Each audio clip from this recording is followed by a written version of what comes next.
Breaking news చూస్తున్నాం. పహల్గామ్ ఉగ్రదాడి అనంతరం భారత్ పాక్ మధ్య ఉద్రిక్త పరిస్థితులు నెలకొన్నాయి. ప్రపంచ దేశాల ముందు పాకిస్తాన్ పరువు పోగొట్టుకుంది. పాక్ ప్రతినిధులతో భద్రతా మండలి భేటీలో పాక్ మరోసారి తన వక్రబుద్ధిని బయటపెట్టింది. పహల్గామ్ ఉగ్రదాడిని పక్కకు పెట్టి కాశ్మీర్ అంశాన్ని ప్రస్తావించింది పాక్. 4 గోడల మధ్య సమావేశం వాడివేడిగా సాగింది. అయితే పాక్ ప్రయత్నాలను భద్రతా మండలి అడ్డుకుంది. లష్కరే తోయిబా పాత్రపై భద్రతా మండలిని నిలదీసింది.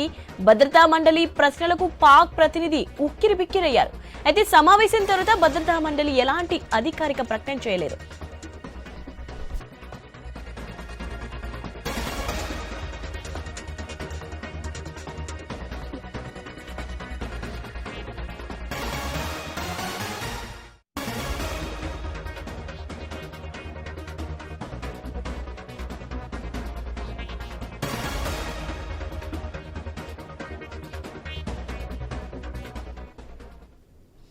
పహల్గామ్ ఉగ్రదాడి అనంతరం భారత్ పాక్ మధ్య ఉద్రిక్త పరిస్థితులు నెలకొన్నాయి.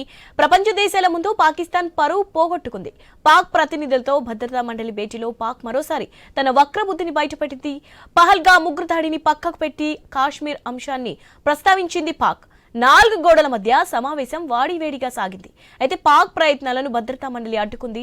లష్కరే తోయిబా పాత్రపై భద్రతా మండలిని నిలదీసింది. భద్రతా మండలి ప్రశ్నలకు పాక్ ప్రతినిధి ఉక్కిరిబిక్కిరయ్యారు.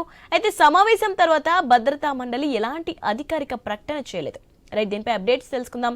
మనతో పాటు లైన్ లో ఉన్నారు మా ఇన్పుట్ ఎడిటర్ శ్రీకాంత్ అప్డేట్స్ ఏంటి? Good morning.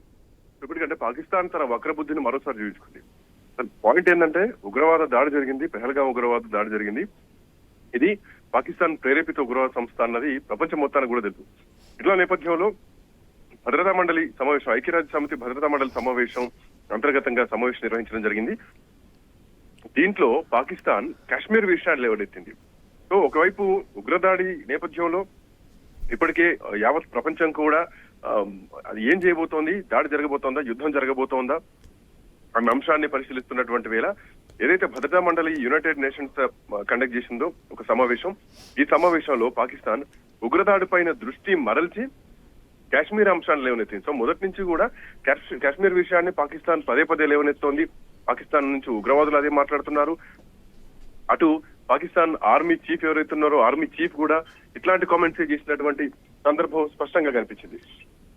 సో ఇట్లా నేపథ్యంలో పాకిస్తాన్ రిక్వెస్ట్ చేసింది, పాకిస్తాన్ అభ్యర్థించింది కాబట్టి ఆ రిక్వెస్ట్ మేరకే అమెరికా టైమింగ్స్ ప్రకారం భద్రతా మండలిలో అంతర్గత సమావేశాన్ని నిర్వహించడం జరిగింది. దాదాపు 1.5 గంటల పాటు కూడా ఈ సమావేశం జరిగింది. బట్ అయినా ఒక కొలిక్కి రాలేదు. ఇందులో భద్రతా మండలి అడిగినటువంటి ప్రశ్నలకు ఒక్క సమాధానం కూడా సరైన విధంగా పాకిస్తాన్ చేయకపోగా కాశ్మీర్ అంశాన్ని పదే తీసుకురావడం అటు భద్రతా మండలి కూడా అసహనం వ్యక్తం చేసింది. అయితే సమావేశంలో ఏ అంశాలు లేనిది మాత్రం ఇంకా అధికారికంగా భద్రతా మండలి ఎట్లాంటి ప్రకటన మాత్రం చేయలేదు. అయితే పాకిస్తాన్ మాత్రం యుఎన్ఎస్కి వెళ్తుంది.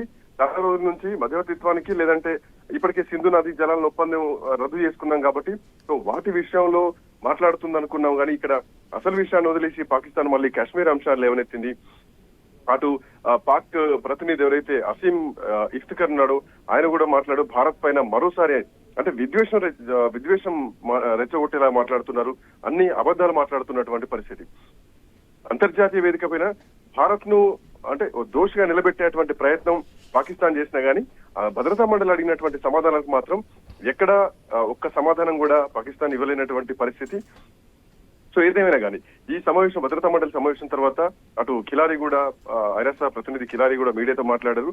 2 దేశాల మధ్య పరిస్థితి మాత్రం అస్థిరంగా ఉంది. సో ఒక ఘర్షణాత్మక సమస్యకు మాత్రం మేము చర్చలు చేసి శాంతియుతంగా పరిష్కారం చేయాలని మాత్రం మేము కోరుకుంటున్నాం అంటూ కూడా భద్రతా మండలిలో పాల్గొన్నటువంటి మిగతా దేశాలు కూడా ఇవే కోరుకుంటున్నాయని చెప్పారు. సో మొత్తానికి ఈ చర్చలు కొంత సక్సెస్ఫుల్ అయినా కానీ ఏం నిర్ణయం తీసుకున్నారన్నది మాత్రం ఇంకా పూర్తిగా బయటికి రావాల్సినటువంటి అవసరం.